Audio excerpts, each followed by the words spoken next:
Storytime-ot akartatok? Hát akkor megkapjátok. Ő itt Mazsi. Mazsi a mamám kutyája. És most nálunk van. Egy 5 napra. Igaz, Mazsi?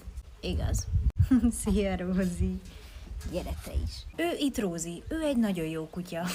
Szeret aludni, úgy, ahogy mi. Mazsiról ezt nem feltétlen állítanám. Egész éjszaka félelembe tartott. Én annyira rettegtem, hogy nem tudtam aludni. Ugyanis ez a kis cula hajnali 2:30-kor az ágyunktól pár méterre lévő kerti ajtóhoz odaáll, és torka szakadtából 20 percen keresztül megvigasztalhatatlanul üvölt. Annyira ugatott, hogy már fölkeltettem a páromat, hogy valami nem jó, valami nem stimmel, valószínűleg valaki van itt, mert mondom, 2:30-kor csak úgy, egy kutya nem kezd el így ugatni. Egyszer csak így visít egyet, és így hátraugrik. Tudjátok, mint aki valamitől nagyon-nagyon megijedt. Tehát, hogy így...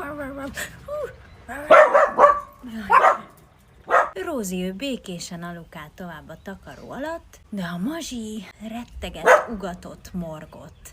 És hát teljesen be voltam szarva. Nagy óvatosan kilopakodtam, mert Rózika kitalálta, hogy neki pisilnie kell, ha már így mindannyian fönt vagyunk. Úgyhogy hát kinyitottam nekik azt az ajtót, kiengedtem őket a kertbe, és így kinéztem, de basszus, tényleg senki nem volt itt, senki. És a Mazsi még azután is folytatta a morgást, az ugatást, a kiabálást annál az ajtónál, úgyhogy hát nem tudtam mit csinálni, kijöttem vele a nappaliba, itt elkezdtünk tévézni.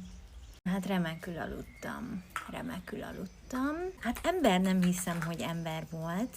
Lehet, hogy szellem volt, nem tudom, de valamitől tényleg megijedt. Azt a mozdulatát láttam.